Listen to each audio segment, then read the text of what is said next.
उत्तर प्रदेश के बुलंदशहर से बड़ी खबर आ रही है, जहां चुनाव ड्यूटी में लगे 18 शिक्षकों की मौत। बुलंदशहर में पंचायत चुनाव की ड्यूटी के दौरान 18 शिक्षकों की कोरोना की चपेट में आने से मौत हो गई। दिलचस्प बात यह है कि अनहोनी से सबक लेने के बजाय निर्वाचन आयोग ने सरकारी मुलाजिमों की ड्यूटी फिर से पंचायत उपचुनाव में लगा दी है और आज बाकायदा कर्मचारियों को चुनाव की बारीकियां भी सिखाई गई।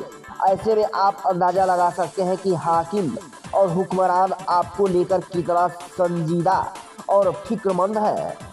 सहारा परवीन, ताहिर हुसैन, अतुल चौहान, महेश कुमार, रविंद्र चौधरी, श्रुति शर्मा, रामभूल भाटी, मानक चंद, विनोद सिंह, जयकरण सिंह, विनीता, सीमा गुप्ता, तंजीम, अब्बास, हिरोशिमा, राकेश कुमार, पुष्पा, पुंडीर, नवनीत शर्मा और बबली, यह उन शिक्षक और शिक्षिकाओं के नामों की फेहरिस्त है जिन्होंने पंचायत चुनाव की ड्यूटी के दौरान कोरोना की चपेट में आने से दम तोड़ दी है।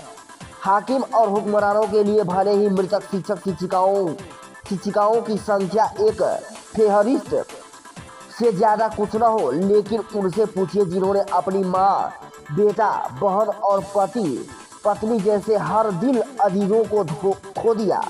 उन बदनसीबों के लिए यह लम्हा कभी नहीं भूलने से कम नहीं होगा और न ही वह यह भूल पाएंगे कि जिन हुक्मरानों को उन्होंने अपनी वोट से सरताज बनाया, वही सत्तानशी लोग सत्ता की भूख उनके सिर से माँ, बाप और भाई का सहारा छीन लेंगे। तस्वीरों में रोते बिलखते जिन मासूम बच्चों और महिलाओं को देख रहे हैं, यह चुनाव ड्यूटी के दौरान कोरोना की चपेट में मौत की आगोश में समा चुकी सहारा परवीन के परिजन है। सहारा के बेटे और उनकी बेटी ने साफ तौर पर पंचायत चुनाव पर आरोप लगाते हुए कहा कि अगर पंचायत चुनाव नहीं होते तो उनके सर से मां का साया नहीं उठता। बताया गया है कि सहारा परवीन को पंचायत चुनाव में पीठासीन अफसर बनाया गया था। 13 मई को सहारा परवीन चुनाव की ट्रेनिंग लेने केंद्रीय विद्यालय में गई थी। तभी से सहारा गले में तकलीफ शुरू हो गई। जांच कराई गई तो रिपोर्ट कोरोना पॉजिटिव आई। आनंद फानन में 27 मई को सहारा को कोविड हॉस्पिटल में भर्ती कराया गया, जहां उनकी मौत हो गई। देखा पूरी खबर हमारे संवाददाता सतीश कुमार के साथ।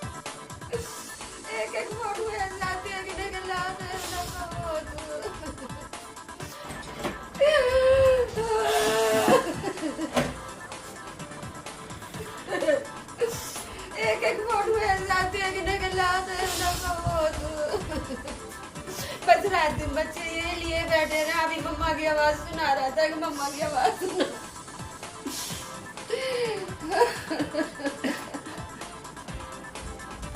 दिखा दे फोटो मम्मा के।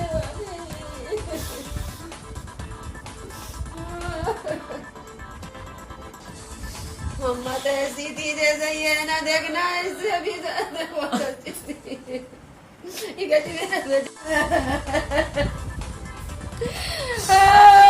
बच्चे रात रोते रोते परेशान हो जाते हैं।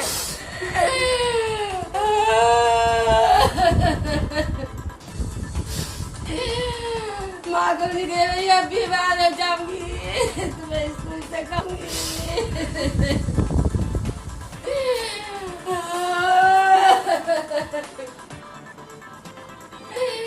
बच्चों को छोड़ गई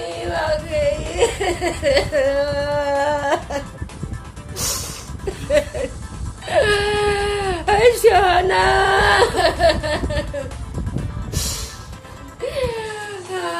लड़की भी बेचारी रोते रोते मरी हुई जा गई।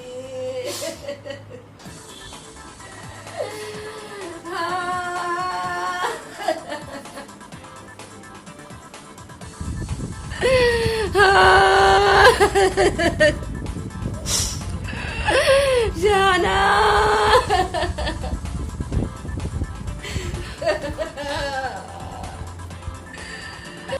क्या नाम है आपका और कौन से विभाग में तैनात हैं? मैं बेसिक शिक्षा विभाग में हूँ। जिस दिन सिलेक्शन से ड्यूटी करके आई हूँ, उस दिन से बुखार है मुझे। कल डाला है हॉस्पिटल में, इतनी भीड़ है यहाँ पे, सोचा कम भीड़ होगी, मैं यहाँ पर टेस्ट कराने के लिए आई हूँ। यहाँ पे ना किट है ना कुछ है। क्या दिक्कत आई है यहाँ? यहाँ पर टेस्ट हो रहा है ना कुछ हो रहा है, आप ऊपर से आए अभी आपको पता नहीं है क्या सच्चाई है? आप फोटो खींच करके ऊपर आए हैं, आपको पता नहीं है यहाँ पे क्या हो रहा है? नहीं आप बताइए ना, मुझे तो आपके बताने से तो मुझे पता चलेगा। यहाँ पर एक भी टेस्ट नहीं हो रहा है। अच्छा, कितने देर हो गई आपको यहाँ पे आए हुए? मैं 12 बजे आ गई थी। अच्छा, 12 बजे से आपको बुलाया गया था कि आप खुद आई हैं यहाँ? सूचना यहाँ पर गई हुई है तभी आए हैं। अच्छा, तमाम टीचर्स का हो रहा है यहाँ? सभी डिपार्टमेंटों का अच्छा, सरकारी लोगों का हो रहा है? सभी के लिए। क्या नाम है आपका? क्या करती हैं आप? मैं बीएमएस दूसरे ईयर की छात्रा थी। अच्छा, आपकी मम्मी का इंतकाल हुआ है, कैसे हुआ है? और चुनाव के चक्कर में हुआ है ना, ये इलेक्शन आते ना मेरी माँ जाती। इलेक्शन तो हर साल आएंगे लेकिन मम्मी कभी जिंदगी में वापस नहीं आएगी। बेचारी इतना डरती थी, जब से उसने सुना था पीटा सिंह अधिकारी बनाया है उसे, इतना ज़्यादा डरने लगी थी कि क्या नाम है, आज इसकी मौत कल उसकी मौत, मैं कैसे करूँगी अलवीना, कैसे सही होंगी मैं उन्हें इतना दिलासा देती थी, इतना समझाती थी, मगर वो मेरी बात कुछ नहीं समझती थी। उनको तो बस डर बैठ चुका था। और जिस दिन से वो आई है ट्रेनिंग करके, उनको इतनी भयंकर खांसी हुई, मैंने उनका साथ कभी नहीं छोड़ा, मैं उनके साथ ही रही। सब लोगों ने बोला कि अलग हो जाओ, क्योंकि मैं अपनी माँ से अलग नहीं रह सकती थी, लेकिन अब वो कभी भी नहीं आएंगी मेरे पास। अच्छा, कैसे पूरा घटना कैसे हुआ? अब वो ट्रेनिंग पे गई थी? ट्रेनिंग पे गई, बेचारी तैयार होके इतने अच्छे से, क्योंकि वो बहुत पंचुअल लेडी थी, बिल्कुल टाइम भी जो है उससे 1 मिनट पहले पहुंच जाएंगी, लेकिन लेट नहीं होंगी। बिल्कुल ट्रेनिंग पे टाइम पे पहुंची है। जिस दिन से वहाँ से लौट के आई, उन्हें भयंकर खांसी हो गई, उनका फीवर टेम्परेचर होने लगा। मैंने उनसे बोला मम्मा शायद वायरल होगा, तो कहने लगी अरे नहीं बेटा मैं ठीक हूँ। माँ की तो ऐसी आदत होती है, बिल्कुल ऐसा दिखाया कि मैं ठीक हूँ। बेचारी इतनी कड़ाकेदार बुखार में भी अपनी ड्यूटी पे रेगुलर जाती रही, रोज़ गई है रोज़। मैंने कहा मम्मा CL ले लो, तुम्हारा अभी बचा पड़ा है, तो कहती नहीं मैं तो ड्यूटी करूँगी, वहाँ पे जाके कुछ होता तो है नहीं, मेरी एब्सेंट ऑर्डर जाएगी। मैं कहती मम्मा ना अपने बारे में सोच, अपने बारे में ना सोचती। उन्हें तो ये पता नहीं क्या इस देश के लिए, मैं क्या बोलूँ, मैं बयान भी नहीं कर सकती। एडमिट हो गई 21 तारीख से, उस दिन से वापस नहीं आई। मैंने सोचा था कि मम्मा वापस आएंगी, कह रही हाँ मैं वापस आऊँगी बेटा, बस मेरे बच्चों का ख्याल रखना। तो मेरे को भी छोड़ के चली गई, बच्चों को भी छोड़ के चली गई, और ये सत्यानाश हो जाए इलेक्शन का, भाड़ में जाएंगे। क्या नाम है बेटा आपका? अरीब खान। अच्छा, मम्मी जी का इंतकाल हुआ है, मतलब कैसे हुआ है? और वो 13 तारीख को ट्रेनिंग करके रही थी अपनी ड्यूटी पर, तो वहाँ से केंद्र विधायक, फिर वो घर पर आ गई। फिर घर पर आकर वो लेट गई थी, फिर उन्हें फीवर रात से होने लगा, फिर खांसी वासी बहुत दिन तक, 4-5 दिन 10 दिन ऐसे ही रहे।